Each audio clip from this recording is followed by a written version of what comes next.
যে তুমি যে নামাজ দুনিয়াতে কিভাবে আদায় করেছো, তুমি নামাজটা যে হিসাব দাও আজকে আমার কাছে, এই নামাজের হিসাব দাও, কয়েকটা নামাজ পড়েছো, নামাজটা সহি হয়েছে কিনা, শুদ্ধ হয়েছে কিনা, আমাকে হিসাব দাও আজকে।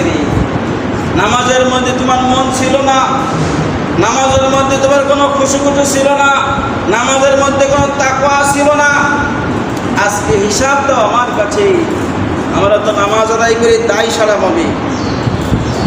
এবং আল্লাহ রাব্বুল তিরমিজির হাদিসে বিশ্বনবী বলেন, সালাত যদি ঠিক হয় বান্দা সকল কাম হবে। সুবহানাল্লাহ। বিশ্বনবী বলেন, যদি বান্দার সালাত নামাজ ঠিক হয় তাহলে ওই বান্দা কিয়ামতের ময়দানে সফল কাম হয়ে গেল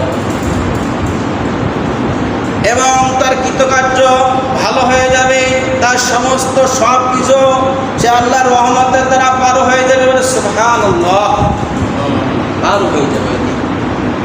এবং বান্দার যদি নামাজের ত্রুটি থাকে, ভুল থাকে, অশুদ্ধ থাকে, তাহলে ওই বান্দা হাসরের ময়দানে ক্ষতিগ্রস্ত হয়ে যাবে। বিশ্বনবী বলে, তাহলে ওই বান্দা ওই দিন কি হবে? ক্ষতিগ্রস্ত হয়ে যাবে। বিশ্বনবী বলে, হাসরের ময়দানে এই নামাজের সালাত আমার আপনার জন্য নূর হবে, আমার আপনার জন্য আলো হবে, দলিল হবে, নাজাতের কারণ হবে।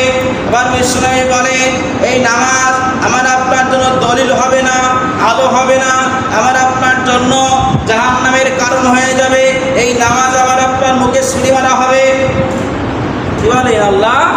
রাসূল বলেন, নামাজ আমার আপনার জন্য নাজাতের কারণ, দলিলের কারণ, আলোর কারণ হবে।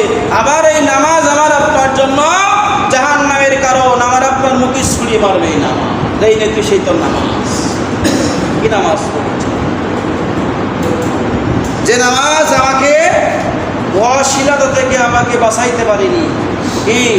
যে নামাজ আমাকে অশ্লীলতা থেকে, খারাপ থেকে বাঁচাইতে পারেনি, যে নামাজ আমার মিথ্যা থেকে বাঁচাইতে পারেনি, যে নামাজ আমাকে গীবত থেকে বাঁচাইতে পারেনি, যে নামাজ আমাকে হারাম থেকে বাঁচাইতে পারেনি, যে নামাজ আমাকে সুদ থেকে বাঁচাইতে পারেনি, যে নামাজ আমাকে ঘুষ থেকে বাঁচাইতে পারেনি, যে নামাজ আমার বোনের হক, আমার ভাইয়ের হক, চাচার হক থেকে বাঁচাইতে পারেনি, যে নামাজ আমার মানুষের জমির আইল আমি অবৈধভাবে টেন্ডারভাবে বিভিন্ন জুলুম করে আমি দখল করে নিয়ে এসে নামাজ আমাকে ফেরাইতে পারেনি, ওই নামাজ নামাজ নয়।